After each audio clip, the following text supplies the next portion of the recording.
Hello, hello, everyone. Welcome, welcome. Got a couple people still connecting to audio here.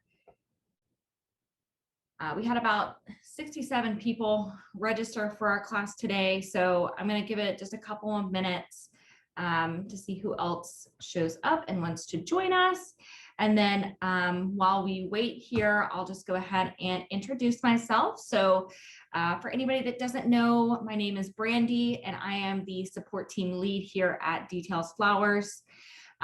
With me, I also have my co-host, which is going to be Miranda. So she's going to be over there in the chat.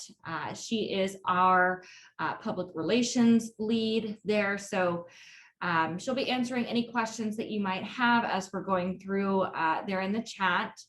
After the course is over, we will do kind of like an open Q&A for anybody who has questions.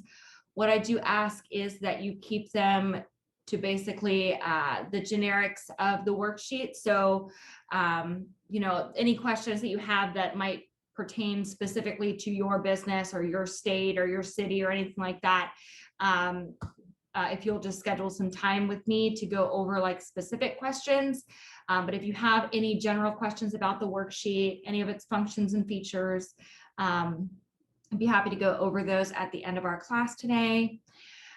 So just so everybody knows, we are going to be going over the worksheet today. So odds are that pretty much everybody here has been on the worksheet and kind of knows how it works.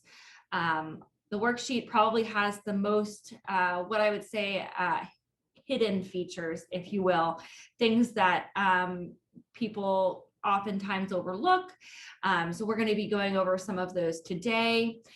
We are going to kind of branch out into like getting items and recipes from the galleries, but we won't really be going over much of the gallery aspect of things. So we will go over how to make a recipe here on the worksheet and how you're going to save that to your gallery. But we're not going to be going over the other option to add recipes, which is going to be into the resource gallery. So if anybody has questions on those items, then again, just feel free to schedule some time. We can go over that. In the follow-up email that everybody is going to be getting after our course, there is going to be a link there for you to schedule some time. So if anybody does need additional time or you have specific questions that you want to go over, that link is going to be directly in the follow-up email. So you can schedule some time with a member of the support team from that link, and then we can go over any specific questions that you have. As I'm going through, Miranda is also going to be putting in some helpful links. Those links are going to be going to our support center. And for anybody who does not know, our support center is located from the main menu under support. And you're going to see the support center, but you'll also see things like our tutorial videos and then options to sign up for Details University courses and webinars from there as well. So looks like we've got a good amount of people here, so I'm going to go ahead and share my screen. And we are going to get started. Miranda, can you just confirm for me that we are seeing my screen here? All good. All right, wonderful. All right, so I've created kind of like a dummy event here, if you will. So right now it doesn't have anything on it. Like I said, to start, we are going to go into our resource area here, and we're going to grab some items and recipes that we're going to use on our worksheet here. I'm also going to stop by the inspiration gallery and just star a couple of random photos there as well. So I'm going to go into our item gallery here. And I am going to grab some items out of our color collections, which for anybody who doesn't know, in the item gallery, we have different collections. One of those collections is actually a global collection that we made called color collections. So in that color collections, we also have what we call sub collections. So each color has its own different sub collection, and within that collection are going to be items pertaining to that specific color. So I'm going to go into our white collection now, and I'm going to grab some items out of there. So I'm going to go into options. I'm going to go to selection mode, and I'm going to grab just a couple of random items here. For anybody that doesn't know about selection mode allows you to grab multiple items at once and favorite them onto your design board. This also works the same way with your clipboard. So you can grab items that way. And I'm going to go to the more option here at the bottom and add those to favorites. So that's going to add them over onto my design board. And then from there, I'm going to use those items to create my different arrangements. Additionally, other options here to add items onto your design board are going to be to click the star in the upper right-hand corner. That's going to add that over onto your design board there on the left, again, for you to utilize in creating recipes on your worksheet. So I am just going to be grabbing random items, so in no particular order here. I'm also going to go ahead and just grab some green items as well. We're going to do kind of a green and white theme. Additionally, for any collection, if you wanted to grab every item from within the collection, you can do that same thing with selection mode as well. So if I go to the options menu at the bottom, selection mode, more, select all, it's going to grab every item that's in this collection. And then I can click on more and add to favorites. Depending on the number of items that you have within this collection is going to depend on how long it takes to move those items onto the design board. So if you have a collection with 700 items, it's going to take a minute for it to add onto the design board over there. Again, you can grab just like singular items if you want. You can also grab a couple of different items at a time using the selection mode if you want. But ultimately, if you're grabbing things from a collection and you want to grab them all, I would utilize selection mode. If you want to use individual items, I would just click the star in the upper right-hand corner. All right, so I've got some items. We're going to go over into the recipe gallery and grab some different recipes from there as well. So like I said, we're not going to go too far into kind of the recipe and item gallery here, but in the recipe gallery, you can either save recipes from your worksheet, which we will go over today, or you can create recipes directly in the recipe gallery from the plus add new recipe button here at the top. Right now, I've already got some recipes in here, so I'm just going to go ahead and click the star in the upper right-hand corner. So this process is very similar to the item gallery in that you'll click that star and it adds it over to the design board. Things to note about the design board is that it's going to actually separate your items out. So you'll see at the top there, we have a recipes section. And then for my items, it's going to list out by category. So blooms and greenery are all going to be together. Vases and rentals are all going to be together. And so on and so forth. All right, so I've got some items, I've got some recipes. I'm going to stop by the inspiration gallery. And like I said, I'm just going to grab a couple of photos from there as well. And then we will get back to our worksheet and building that out.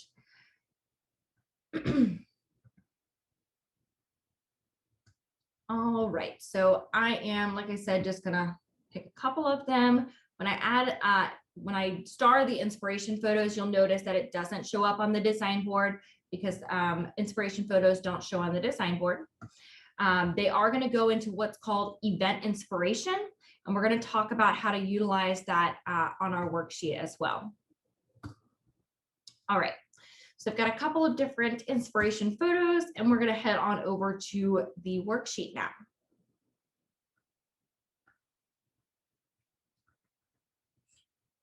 All right, so once this loads, the first thing that I always like to start with on any worksheet is going to be the color palette. I just feel like it sets the tone for everything else that I'm going to be building on my worksheet. So I'm going to click on the plus here in the color palette, and I am going to start building out my color palette. In this case, it's going to be a pretty easy color palette. It's just going to be green and white.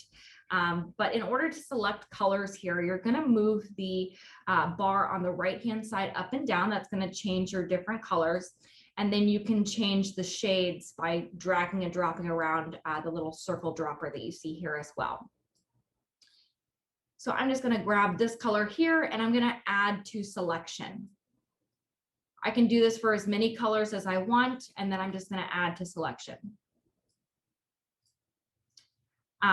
Additionally, in the more drop-down menu, you're going to have your input field. Anybody who was here pre-color selector, which would have been the old color palette, this option was there. It's a little bit different though than the previous version here. So in auto detect, this is where I'm going to put things like my hex codes, my Pantone codes, RGB, HSL, things like that. So what I mean by that is going to be like, for example, Pantone has word codes. So things like blush. You can also do burgundy. Things to note about Pantone word codes. Not every color has a Pantone word color or word code. So if you come in here and you type something like blue and blue doesn't show up, that means there isn't a Pantone word code for that. If you're looking for specific colors, especially if your client is saying, you know, I found this photo on Pinterest and I want this specific Chinese red, you're going to want to go into like Google, whatever kind of search engine that you're using, and type in Chinese red hex code.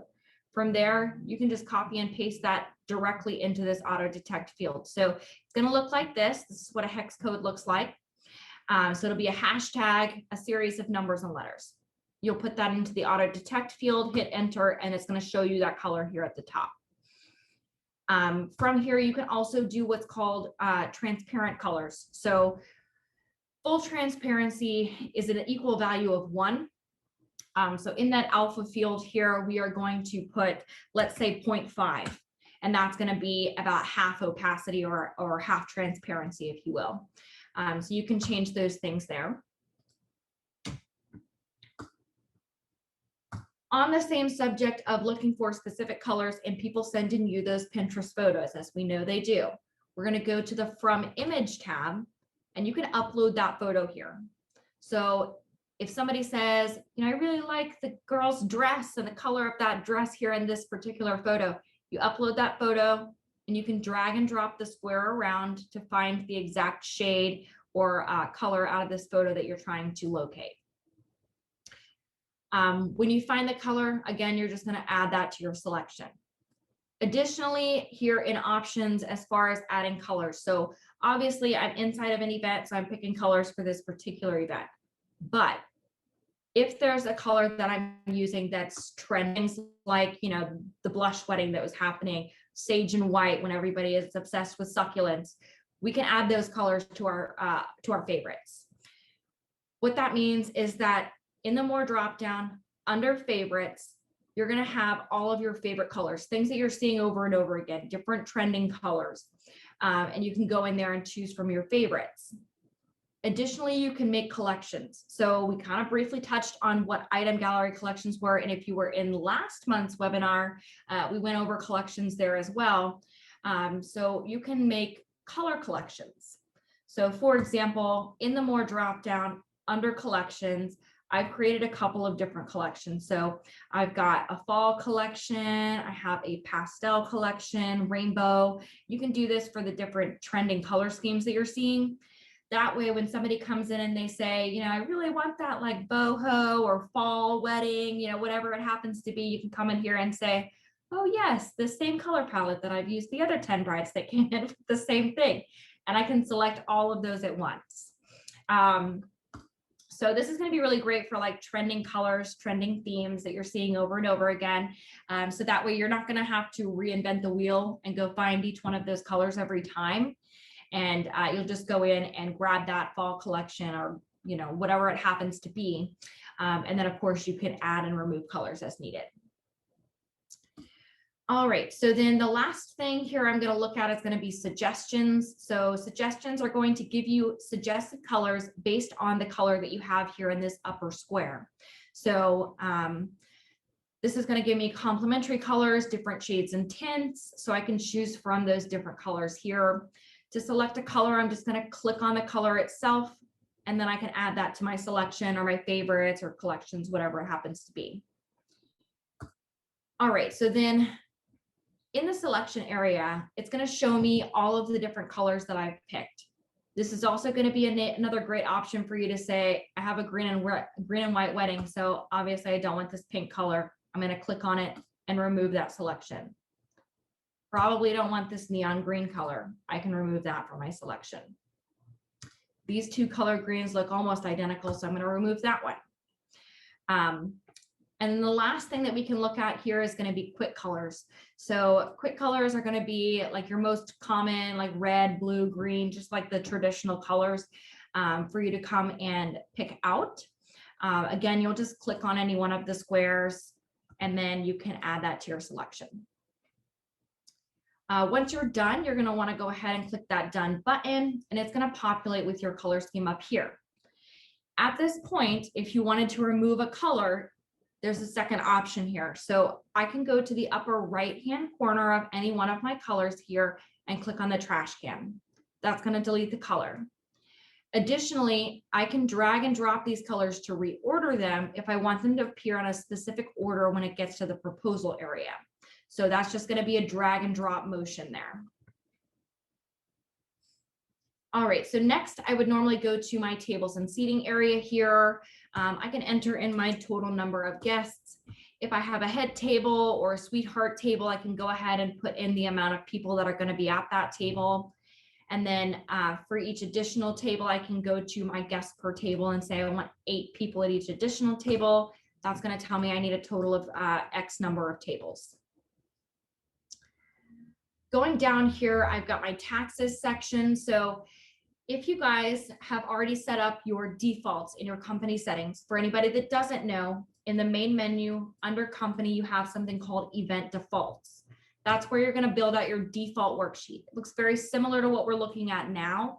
But on that worksheet, you're going to want to set things like taxes, because your taxes aren't going to change. Your fees that you always charge. Different sections and line items that you always want to have. So if you like, let's say you primarily do weddings, I'm always going to want a bouquets section and a boutonniere section and things like that. So you'll set all that up in your event defaults. So by the time you get to a worksheet within an event, it's going to populate with those taxes or whatever they happen to be, just like you see here. So right now I have mine set at 6.5%. And because my taxes at this time have not changed, I can just leave that entire section blank and I don't have to mess with it. If for any reason you are one of the people that, let's say you're right on a state line and you work in, like, let's say Georgia and North Carolina, or you work in Florida and Georgia, and each one has a different tax rate or something like that, you can definitely change that per event. If you're working in those different tax brackets regularly, I would recommend making a template out of one of the tax brackets and keeping your default as the other.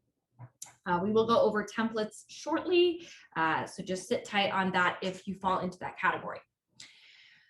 All right, so then the first section that I come to here is going to be my bouquet section. So in my bouquet section, I have all of the different types of bouquets that I could possibly want to include in this event. If for any reason you don't have a bridesmaid column on here, or row, excuse me, and you need to add that, you're going to go to where it says plus add row, and then you're going to go ahead and add that onto that specific section. So once you have it on there, it's going to come in as unnamed line item. You'll click on that, and that's going to give you an entry field here for you to put in bridesmaids or bridesmaids bouquets, whatever it happens to be, and you'll click out of that to save.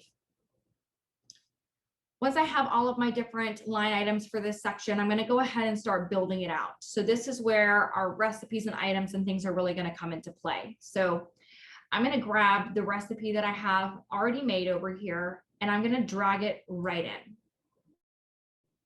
So again, going back to that resource section under recipe gallery, if I've gone in there and I've made this recipe and I've attached items, then it's going to pull in all those items for you.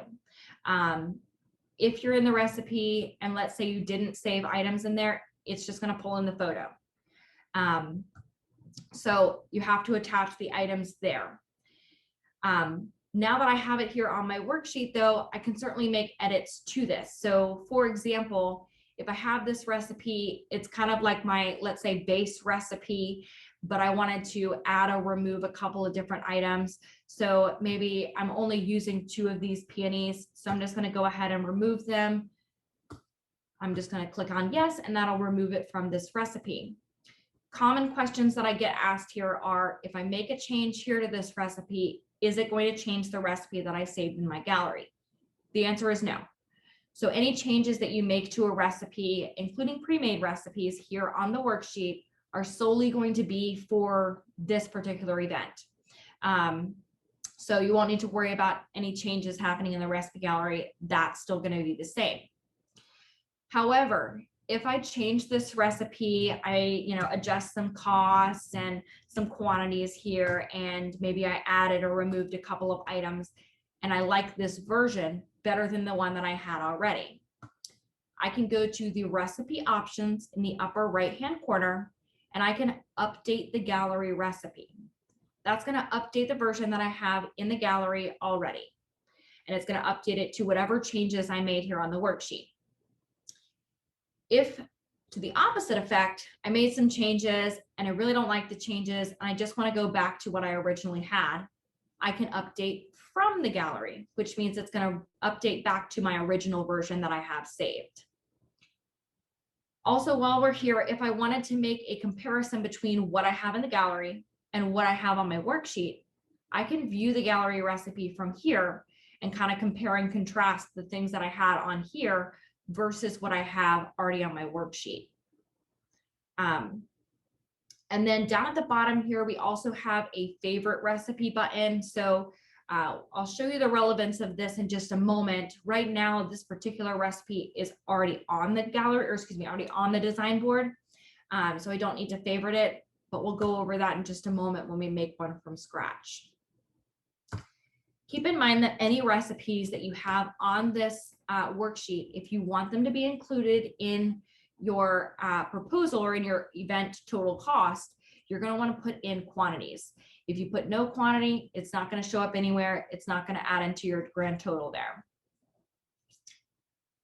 While I'm on here, after I've made all of my changes and things, down at the bottom, I'm going to see my total cost. This is going to be the total cost of all of the products that I have in there. So meaning the cost that you're paying for these items from your wholesaler. I then am going to have my markup. This markup I had saved as 317.88, kind of a random number, but I can change this as well. And that markup, if I change it here for this recipe, is only going to be changed for this recipe. So any changes that you make to the recipe itself are only going to be for the singular recipe. Anything else on your worksheet will either have, if it's a saved recipe from the gallery, whatever markup was saved there, or if no markup was saved at all, or if you're making it from scratch, it's going to show up with your default markup. So when we talk about default markup, that's going to be located in the options menu at the top right in worksheet settings, and you're going to see your default markup here. So right now I have my default markup set at 400, but you can set yours to whatever works for you in your area. Other common questions I get are, what is a default? Oh, let me just mute that. Thank you. What is a general default markup, if you will? So my answer to that always is it's never going to be the same. So somebody who is a florist in the middle of nowhere, Iowa, may or may not have a lower markup than somebody who is working in New York City. It's just, apples to oranges there, if you will. So whatever markup works for you in your company, you'll put that there as your default markup.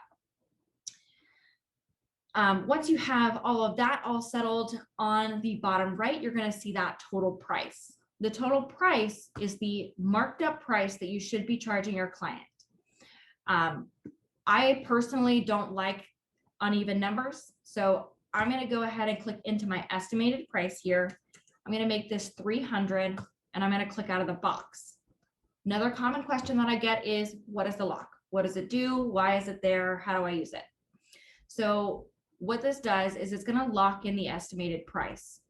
So anything that I do now down here on this worksheet, such as adjusting quantities or adjusting costs, adjusting markup, anything that I adjust down here is not going to adjust my estimated price. it's still going to tell me my total price that I should charge based on, actual costs and actual markup, but I can change that as I see fit here in the estimated price by locking it in. Also, common questions are, what if I want it to change after I've locked it? You'll just unlock it and it will update to whatever that total price is here at the bottom. All right. So going down here, other options that I see are going to be the description. Because I had already saved this recipe, it pulled in my saved description. If you are making a recipe from scratch, which we're going to do in just a second, it's not going to show up with a description. That'll be a blank area for you to write in the description there. Right below that, you're also going to see your notes. So your notes are going to be just another area for you to add in information. Personally, I always like to tell people that I use the description for my customers, the fluffy description that I want to send to them, versus my notes that are going to be for the designers, that are going to be things like, wrapped in twine, shaped like a heart. Make sure you cut off X, from the flower. They don't like, any foliage at all on there, and, things like that. So that's what I would say, is to use the description for the information that you want the client to see about the recipe, and then notes to be something that you want your designers to see. The reason that I say this, and again, it's another common question, is the description and notes both show up on the proposal, but only the notes show up on the recipe PDF. On the proposal, you have the option to hide either the description or the notes, both, or to keep both hidden, or excuse me, to keep both shown. So yes. And then here at the top right-hand corner of our description box, we're going to have what's called copy ingredient list. And that's kind of what you see here. It's just going to list out all of the ingredients that are included in the recipe. So that's a great option if you're doing like a quick quote for somebody versus, someone who's already booked you, they've already paid their retainer, and you want to put in the time and i.e. really the cost into putting that description in there. So if you don't want to waste time, it's not somebody that's booked you yet, but you still want to have something in that box, you can click on that copy ingredients list and add it to your description here. All right, so going down, let's just say I want to make a toss bouquet in the similar style of that same bridal bouquet, but obviously I want that to be a lot less product, lot less expensive blooms, things like that. I can grab the exact same recipe here, and all I need to do is adjust quantities and remove some items.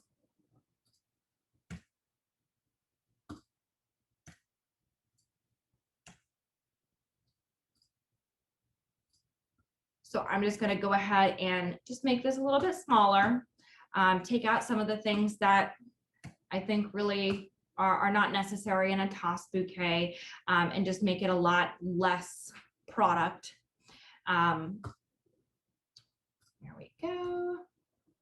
Actually, I'm going to remove this peony. All right, so then I've got a much smaller, more manageable toss bouquet for me to make for this client. I can still use that same recipe photo if I want to, and I'm going to put in a quantity of 1.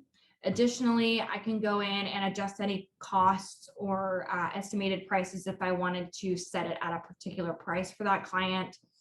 And again, now I've got a whole new recipe, and all I did was just utilize the same recipe that I used for my bouquet. Let's see, I have a question here in the chat.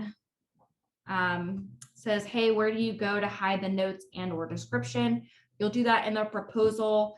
If you have any additional questions on that, just reach out to me. We can go over stuff on the proposal in a meeting if you'd like.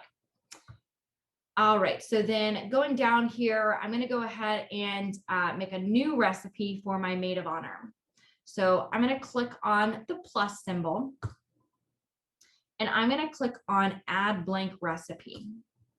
That's going to start me off with nothing in it, and it's going to be completely blank, no photos or anything. So I can go into my items that I have here on the left-hand side and pull in just some items over here and start building out a recipe. And you'll notice that every item that I bring in here is going to start off with a quantity of 1. So from there, I'm just going to want to go in and adjust some of my quantities here and add in just some additional items. And then I have a whole new recipe here. I'm then going to click on the watermark image, and I'm going to select an image that goes with my, my recipe here. My recipe was a little bit all over the place, so it probably doesn't have any in here that go with it, but you can pick from your all inspiration, or you can go to event inspiration, which is where we went to star the specific images in the inspiration gallery. So I'm just going to pick an image here, and now I've finished up my recipe. What we talked about previously was that it does not show up with a description and notes automatically. So this is how that's going to appear. And you'll go in there and you can add in your description and notes as needed. Again, we've still got that same option of copy ingredient list, and I can then just copy that right into my description here. All right, so I'm going to go ahead and I am going to put in my quantity. So again, we always want to just make sure we put in that quantity there. And I'm going to lock that in at the $200 price. You'll also notice that because this wasn't something that I saved with a different markup, it pulled in that default markup here at 400. I do want to just stop and talk about markup here for just a moment. We have, I've got a lot of questions about how our markup works in details. So we have one default markup, and that's going to be for all of your products that apply markup. Things that don't get markup are going to be bases and rentals. So those are going to be just flat prices, whatever you end up putting them in there as your rental price. I would say that the majority of people who ask about our markup are oftentimes not getting all of the money that they should out of their products. The reason that I say this is that most people will come in and they will say, okay, total cost times markup. That gives me my total price there. But an actual markup calculation is going to be your total cost times your markup percent, and then you add the cost back in. Most people are actually forgetting that final step of adding the cost back in. So if anybody is curious about the markup or has any additional questions on that, just let me know. Lola, I will get to your question shortly. All right, so now that I have all of my items in here, and let's just say that I want to reuse this recipe somewhere else. Maybe I'm going to do it for the bridesmaids here since I did it for the maid of honor. I'm going to go to my recipe options here at the top, and I am going to save this as a new gallery recipe. And then I'm also going to go ahead and favorite that recipe. So now it's going to bring this recipe over onto my design board here on the left-hand side. That's then going to allow me to go down here to my bridesmaids and just drag and drop. Now I can go in, I can put in my amount of bridesmaids and click off. All right, so before we go any further, we do have a couple of questions. So I'm going to go ahead and answer these really quick. So Lola said, quick question, when creating the recipe, do the floral images all have their original botanical names attached to each image?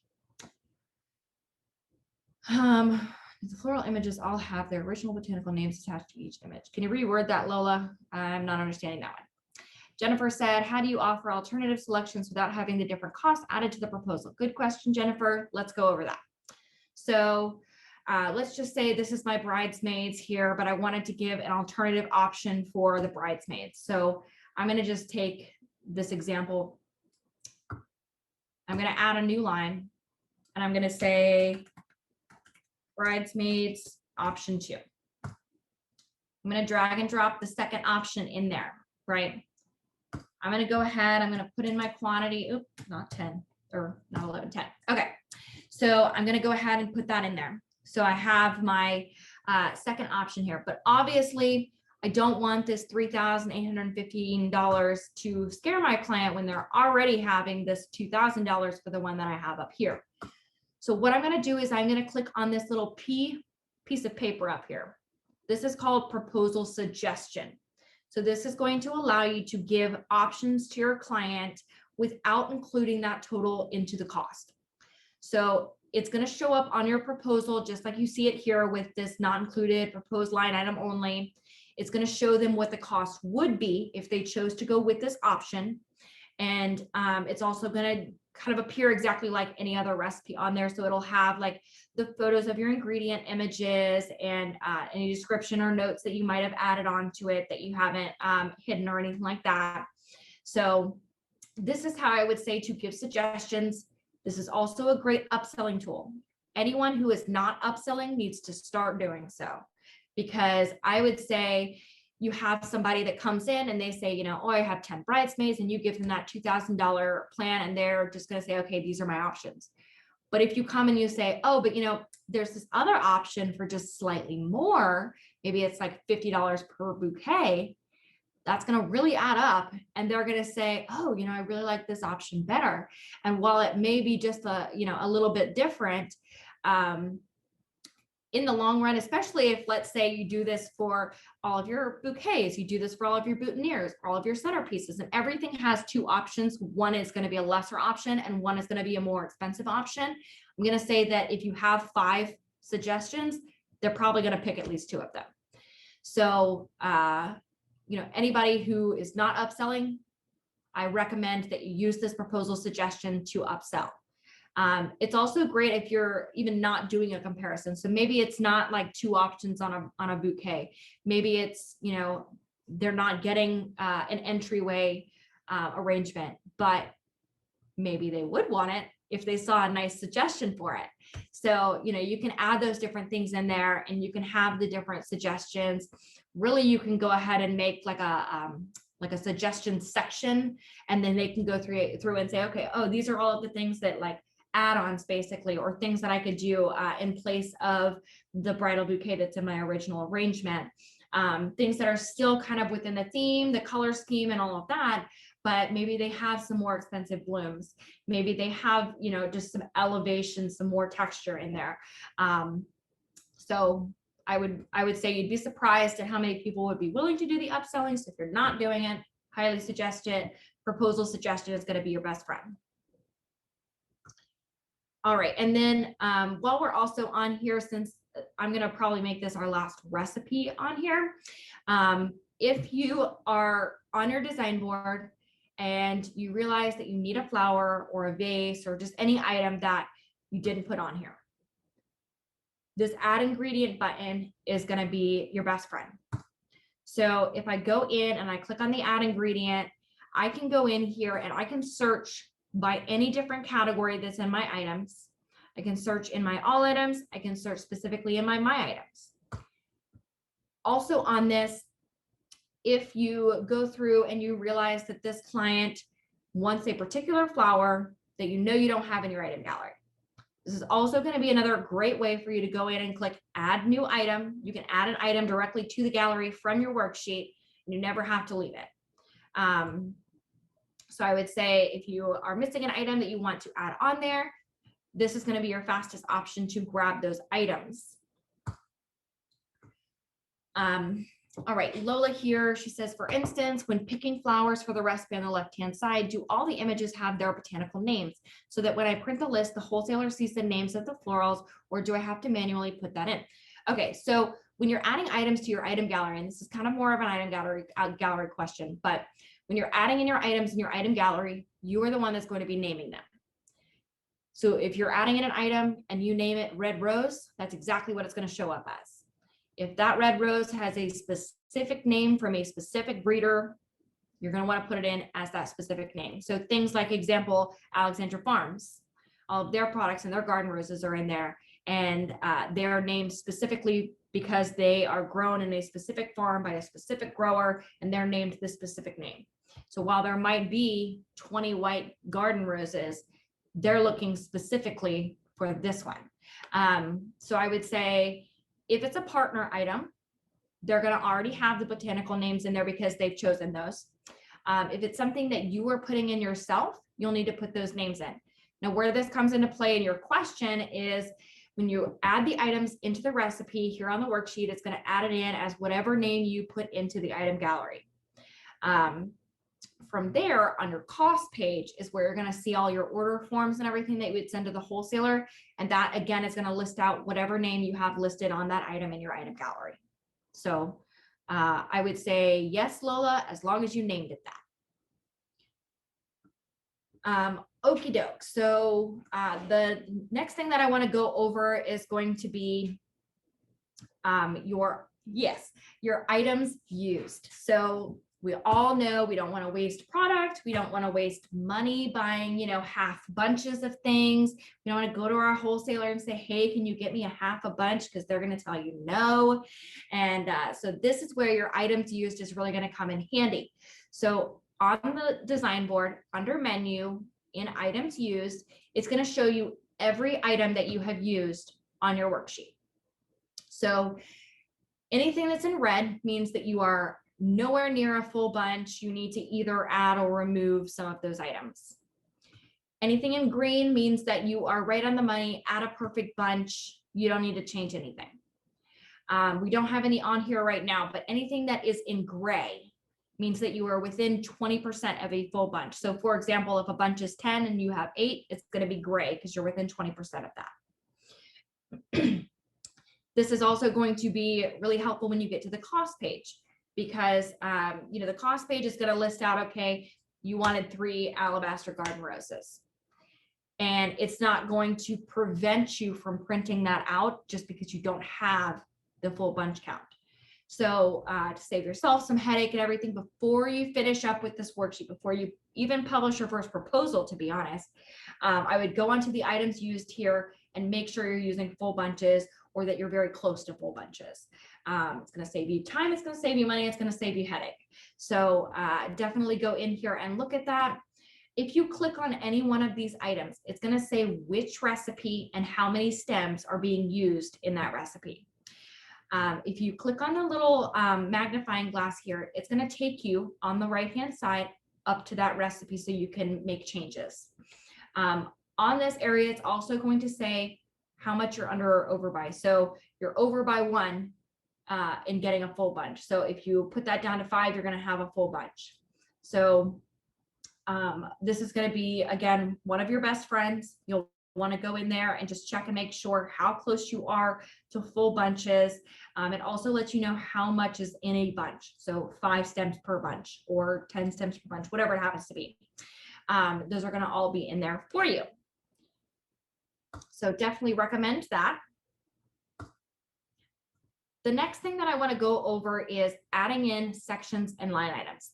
So we talked about adding in different rows on already existing sections. We also talked about how you're going to set up your sections and line items on your event defaults worksheet. However, as we know, there's always going to be that one event that has that one specific niche thing that you would never think of to put on your defaults. So you're going to go to your menu here. You're going to go to your edit worksheet. And then this is where you're going to see all of your worksheet sections and then different types of line items that you can add over. So for example, if I wanted to add a new category group, I'm just going to drag and drop that right over. So you can do this for as many sections and line items and things that you'd like. Most common ones that people run into when they get to an actual event worksheet are going to be things like fees or discounts or things like that. Most of the other stuff I imagine that you would have on your default worksheet, but again, there's always going to be that one person in that one event that needs that one niche thing. So, all right, so going down here, I'm going to skip over all of my additional category groups, and I'm going to go ahead and go over services. So in my services section here, this is where I'm going to put obviously services. So things that you're providing to your client, things like boutonniere pinning, a mock of the table design, any other services that you might think of that you want to offer to your clients.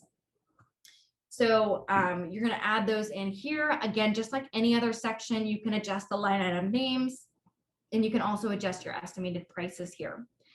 One of the things to note about the services section is that anything that you put on here needs to be taxed as a taxable service. The reason that I say that is that the tax column is going to depict where in the summary section, which is going to be down here, we'll go over that in just a second, it's going to go. So if I name this as a taxable labor, it's not going to say, oh, well, it's in the services section. Why is it, not in the services section on the summary? The system only recognizes what you put into it. So if I'm in the services section, I want to tax it as a taxable service. And that way that's going to show up on the services line of your summary section. So again, I can just go in here and just like anything else that we've seen so far, I'm going to go in and put my quantities. I can also go in here and adjust my estimated price. And then of course I can lock that in. Going down here, I'm also going to have my event staff. So think of this like your labor.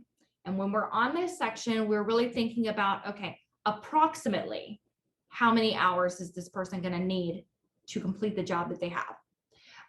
You're going to put each type of event staff. So like you're going to have your supervisor, setup, strike crew, anything else that you might have that are going to be coming to create this event for the person. You're going to go ahead and put in the count. So maybe I'm going to have 1 supervisor. I'm going to have 3 on setup and 3 on strike. And then over here in the hours, I can go ahead and put the approximate number of hours that they're going to work. If I know that that person has blocked the venue for 6 hours, but I also know that I'm going to need, 3 additional to set up. I'm going to need 3 additional to strike that out. So I can put in those estimated number of hours. In this case, we're just going to go ahead and put 3 in just for the sake of filling in some information here. And then on the right-hand side, you're going to see this tax column. So I've had a lot of people ask why we have a checkbox and why is it not always checked? So not every state charges tax on labor. Same thing with services. Not every state charges tax on services. So we give you those options there so that you can either tax it or not, depending on what your state and local laws are. We've also added in a section here for mileage. So if I'm delivering things, if my crew needs to drive there and then they have to drive home and I want to charge for that, I can go in here and add in my mileage here as well. So going down, I'm also going to go ahead and talk about our fees section here. So fees are pretty much any fee that you can think of that you'd like to charge that don't fall into either a service fee or would fit into the labor area there. You will notice that I have labor listed here as a fee. So some people really liked the itemized out event staff section, and some people would prefer to do like 30% on the products, let's say. So that's why you can add in a labor fee here. Because I'm doing the labor on the products, I'm going to apply that to the products. And then of course I can choose my type as either a flat amount or a percentage. In this case, I'm doing a percentage and I'm going to do it at 30%. Similar to what we talked about in the services section, we're going to want to pay attention to that taxed area there. So because this is a labor, I'm going to tax it as a taxable labor. And that's going to appear in my labor line here in the summary section. But for example, if I add in a new fee, and let's just say this is going to be my delivery fee. And what am I delivering? I'm delivering products. And then maybe I want to do either a flat amount or a percentage. I'm going to do a flat amount, and this is going to be $200. I want to tax that as a taxable service because that's a service that I am providing. You'll notice down here at the bottom in my fees column, I have my services line, and that's going to be that 200 because I tax this as a taxable service. And then I have 30% of my products because I tax the labor as a taxable labor in my labor line. So if you're ever having a question about why things are showing up in the summary the way that they are, chances are it's because of the way that you have it taxed. You'll also see your subtotals for your different lines here. So products are going to be, all of my category groups that I had. So like the bouquet section, the boutonniere section, and all of that. And then I have my services, and this is going to be my subtotal for services that I listed in my services section up here. And then I have my labor, which is going to be anything that I put in my event staff section. All right, and so then we get to the discounts area. So obviously not always are you going to have a discount, But if it's a particular person that you're adding a discount on, you're going to go to the add new section. I'm going to go to discounts. So this is way two to add in different sections and line items. So you had your option over here on the design board, and then you also have now this add new section here at the bottom. So that's going to come up as discounts. I can add as many rows as I'd like. I'm going to click into the discount name, and let's just say this is going to be friends and family. What am I applying this to? So you have a couple of different options here. So you can singularly apply it to just your products or just your service or just your labor. Then you have event, which is going to be the total before taxes. And then you have your total, which is going to be your total after taxes. So just depending on how you want to do that discount, I'm going to apply it to my products here. You then can decide if you want this to be applied evenly with taxable items first or non-taxable items first. I only have taxable items on my sheet, so I'm just going to keep it as evenly. Flat amount or a percentage here. So again, very similar to the other areas that we've seen, such as like the fees section and things like that. You have a choice of either a flat amount or a percentage. I'm going to do a flat amount here, and then I'm just going to do it as a flat $300. So you'll see that that shows up under my discounts on the products line because I am applying it to my products. So that's how it's going to show up here. If you have multiple discounts and you want to discount different things in different varieties, so like maybe I want to do $300 on my products, $100 on my services, things like that, you can add additional lines here in the discounts and have them all applying to a different thing. And that way they'll show up in their respective areas here on the summary section. You'll also see here at the top of my grand total here what's called an admin fee. So an admin fee is a percentage-based fee that you can add on to the total of your event. So that's going to be 4%. The way that you add that on there is going to be from the options menu at the top, and then under worksheet settings, and you have your admin fee rate here. You're going to enter it into this field. Remember, this is a percentage-based field. So, I've had a couple people that come in and kind of like the default markup, or they come in here and they try and put like 40 and they're wanting to do like $40 or something, but it's a percentage-based fee. So we're doing 4%. If you want to do something that is a flat amount, I would recommend that you put it into your fees section, and that's going to be how you would do that. All right, so once I have everything on my worksheet, it's completely done and beautiful, and I'm super happy with it. I'm going to click on the Save button at the bottom. The first thing that we're going to go over is saving versions. So some of you may have what's called auto save turned on your worksheet, which means the worksheet is going to save every 15 seconds after a change is made. We can go over that in just a minute. But whether you are using auto save or not using auto save, I highly recommend saving versions. And when you save your versions, always put a description. And I know what you're thinking, why am I putting a description in here? Because I would say the majority of people, like events that I've looked at, even our own, the description is not there.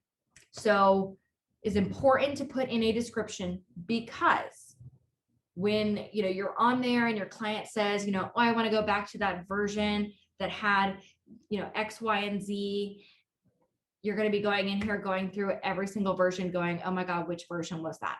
So now if you put on a description and you say something like, I added the toss bouquet, or, I removed the discount, or they chose option B for their bridal bouquet. And so I adjusted that.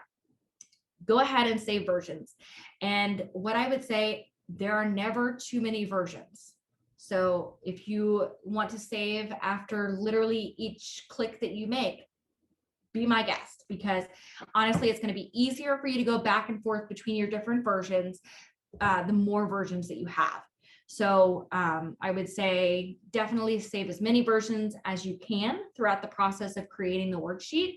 Every time that you make a change, especially if it's a significant change, I would go on here and adjust that and add in a new version. That way you can go back and forth. So I'm going to kind of show you what that looks like.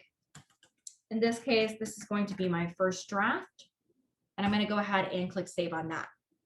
So if at any point you need to go back and forth between a version, you're going to go to the options menu here at the top, and you're going to go to load version. This is going to show you any version that you've ever created, when you made it, what date and time you saved it, and then who it was saved by. So another great thing to kind of note here while we're here is if you're not using your included authorized users, highly recommend that you do. If you have like 10 people in your company, I highly invest in getting additional users for details. The reason for that is that it logs and tracks different things that people do within the software, specifically here on the worksheet, because I can see that, you know, Brandy came in and saved it here, and then Susie Q came in later and she saved again, or, you know, and I can see who made the changes, what was changed, why was it changed, and things like that.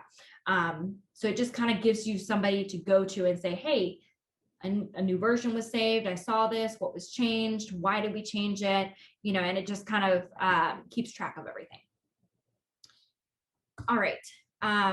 We have a question on versions. So Deb says on versions, if you save and publish a proposal before you send to client, when client wants to see an earlier version, can't you do that on the proposal history? Yes. So there are versions of the worksheet, and then there are versions of the proposal. While the two are connected, you can change the proposal version without having to change the worksheet version. If you're wanting it to be like a permanent change, I would recommend changing both, because otherwise your proposal is going to say one thing and your worksheet will say another, and you'll come back here and say, why don't they match? But definitely, like if it's just something like your client wants to see a previous version or something like that, you can totally do that in the access section of the proposal. Yes. All right. So then aside from versions, down here at the bottom in the save button, we also have a second option called new template. So we kind of touched on this a little bit at the beginning here, but templates are going to be like pre-made events. They can also be just like bare bones templates, like maybe I have a corporate layout with all the sections and lines I need for that, and a bridal or wedding layout for all the sections that I have for that, or a funeral template with all the sections and line items I have for that. But my favorite thing about template is that you can save full events, meaning all the recipes, all the fees, all the, you know, costs, all the colors, everything that's in there as a template. So when the same 20 brides come in with that same trending Pinterest photo with the same color scheme and the same recipes, you don't have to recreate the wheel. You just have to come in here, load that template in, and maybe make some minor adjustments here and there, change a color, change a recipe photo, things like that. Obviously, you're not always going to have a template that matches each person's color scheme and all of that. But if it can save you time on even one event, it's worth the extra click of saving a template for sure. So you'll go in here and you'll name your template. So for example, this could be the green and white wedding, or maybe we name it, you know, greenery themed. You can put in a description. So it can be a description of anything that's on there. You can also have tags in here. So maybe this is going to be, you know, greenery, botanical, things like that. And you can save that template. Similar to loading in versions, is going to be loading in templates. So in the options menu at the top, you're going to have a load template button. So that's going to show you any template that you've ever created. So maybe you have a Mother's Day one. Maybe you have one that's, you know, that green and white. Maybe you have a template for a specific venue that has a specific style room and only allows for X, Y, and Z. So all of those can be templates for you to load in. Even if it's just something simple like changing sections and line items, that can save you a lot of time. So I would recommend saving templates as much as possible, especially if it's, you know, that trending Pinterest photo that everybody has this week. All right. And then one last thing before we kind of open up for questions is going to be that auto save. So in the upper right hand corner here, you're going to have your profile icon. You're going to see where it says My Account. On your My Account screen, you are going to see a toggle that lists out auto save for the worksheet. So what this is going to do is every time you make a change on your worksheet, it's going to save every 15 seconds. So if you make a change 15 seconds later, it's going to save. One thing to note about autosave though, and I cannot stress this enough, autosaves save over each other. So this is where having versions is going to be, because if you only have autosave, you only ever have that one version. You will never be able to go back and forth between versions. So if you're using autosave, it's a great time-saving tool, and it keeps you from having to click save every time you leave the page. But you also need to save versions. When you're done for the day, save a version, because otherwise you're never going to be able to go back and forth. And every time it autosaves, it's going to override the previous autosave. Miranda put some information in the chat there about autosave, so if anybody wants to check that out, there's also a variety of other articles there for you to check out as well. All right, so I have talked enough. If anybody has any questions though, please feel free to jump in. I'd be happy to go over any of them with you. And you can also put it in the chat if you want to.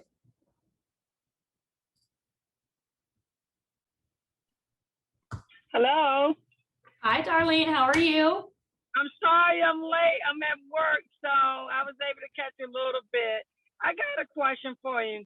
If I would like to add a user to my account, okay, you know how you get your prices of your business and stuff like that, and sometimes, because I work with numbers every day, and they protect like different fields in your software that where another person can't see. Can you do that in Detail Flowers, or you can't?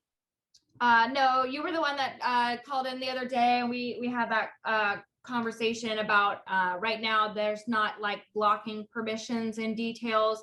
People that are listed as an employee can only access events that they're assigned to, but they're still going to be able to go into like your recipes and your items and things. Oh, okay. Okay. So, and one more question, I'll let somebody else ask questions. Oh, yeah. Okay, now, like, for instance, let's say I'm working on trying to get my event set up, and I put everything in Detail Flowers. Do they have like an inventory list where you could get an employee to tell them how many pull and how many, I guess what merchandise to pull, or so on the cost page, so if we're talking like a pull sheet for a specific event, on the cost page, it's going to list out everything that's needed for that event. So it's going to have all of your different items here. So blooms and greenery will be listed out like you see here. Right below that, you're also going to have an inventory count for like all of your vases and rentals and hard goods and things of like, you need X number of vases for this event, X number of, rolls of tape or whatever that happens to be. And it's going to list it out here. You can download this or print this here from the cost page in the upper right-hand corner. And that'll be a great way to tell them how many of each you need. If it's somebody that's going to be building your recipes though, and they need to know how much of everything is going into each individual recipe, then I would say the documents page under recipe PDF is going to be your best bet. And that's going to have all of the information for like individual recipes in here. And okay. Yeah. Okay. Well, I'll let somebody else ask the question. Thank you, Darlene. Thank you. Anybody else have any questions? I have a question. Okay. I'm really bad at using templates and reusing the same recipes. I feel like I'm recreating the wheel every time I use Details, because I find it's like, oh, okay, this recipe has peach roses, but I really want pink roses. So it has occurred to me to try to create recipes that are somewhat generic, that just say roses. You know what I mean? And then I can use that, classic bouquet with hydrangea and roses. And I can use it when I call it up, then I can say, okay, these are going to be blue. Do you know what I mean? Do people use it that way? Yes, that's exactly how it's intended to be used. So what I would say is certainly have a variety of base recipes, things that are like, like it's green and white, and while there are 70 million different types of white roses, you know, and this one happens to have an alabaster or, you know, whatever else it happens to have, I can just remove that and drag an individual item in, and then it's, you know, a new recipe, if you will. Same thing with like your peach roses versus red roses versus anything else. You know, I might have a recipe that has, you know, a peach rose in it, but then, you know, this client happens to want to do a similar theme, but with red roses.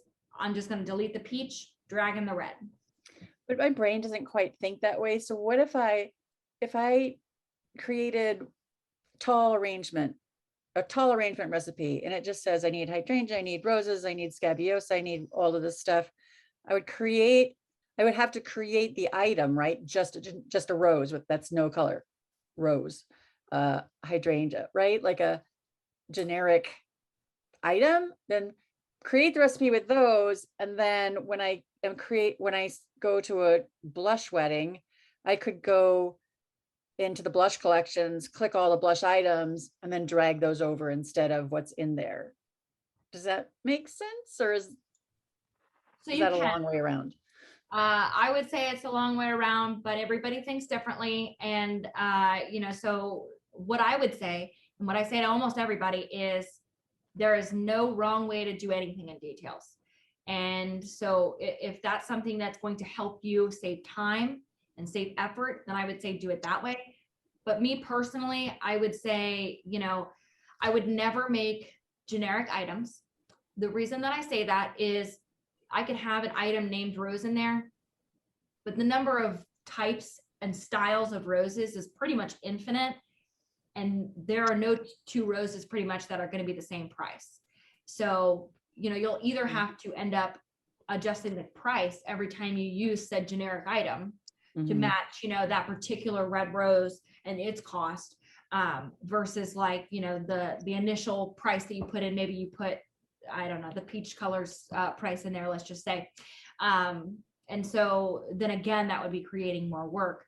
So, so I would say to either do just generic recipes that are going to have like things that you normally would use in a bouquet and just grab, you know, the individual items, or to utilize, you know, regular recipes. When I say regular, I just mean, you know, more than generic, and just remove an item and replace it.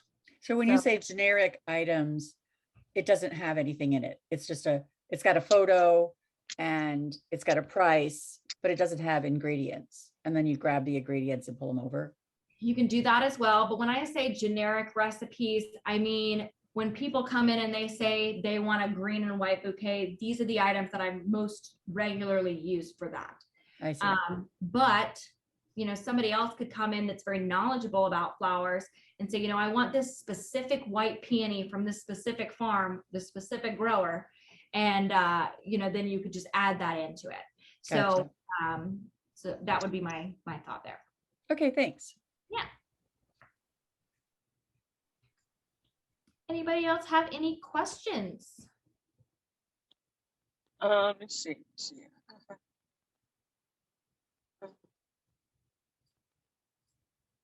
Okay. You know where your product list at, where you have your flowers and everything that you pull up in the database? Yeah. Now, is the prices there are current, or I will have to update them? Okay, so when it comes to items in the item gallery, there are like 3 different answers to that question. So if it's a partner item, so things in our partner collections like Alexandria Farms, Alaska Peony, House of Stems, Jet Fresh's product, they update their product pricing themselves. And I would say that primarily they're going to put in like an average cost.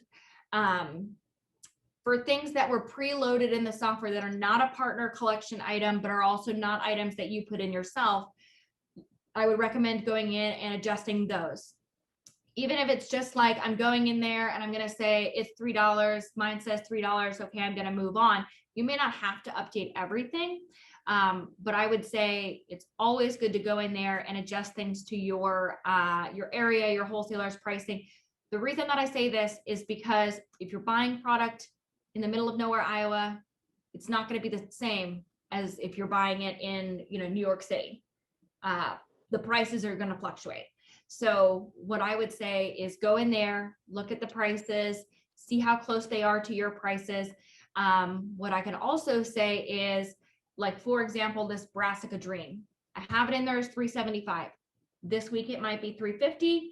Next week it might be, $325. The week after that it might be $4. I'm putting in my average here,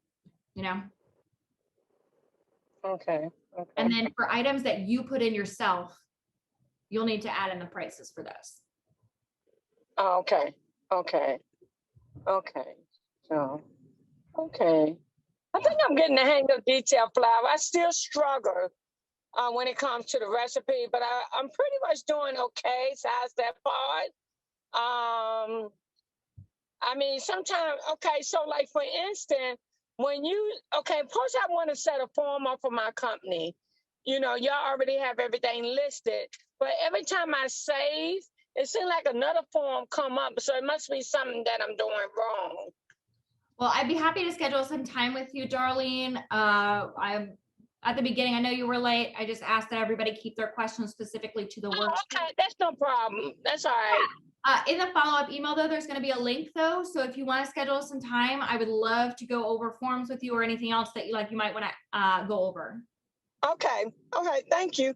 Thank you. Anybody else have any questions about the worksheet before we close out?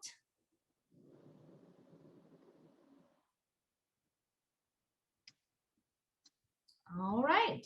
Well, in that case, I'm going to go ahead and close the meeting out. Like I said at the beginning, if anybody has any questions or anything they want to go back over, anything that they have questions about in details that maybe didn't pertain to the worksheet or anything like that, there's going to be a link in the follow-up email. So you can schedule some time with me. And then there's also going to be the full recap video. So anybody that came in late, if you wanted to rewatch that, that recap video is going to be included in the email. And then, thank you. Yes, of course. And then, if anybody has any other questions or anything as you're going through details, we are here for you. This chat bubble in the bottom left-hand corner is going to be yours and my best friend. So if you have any questions, I would say use the chat first. And then, of course, there's also phone and email that you can get a hold of us as well. But I thank everybody for joining us today, and I hope that you have a fantastic rest of your day.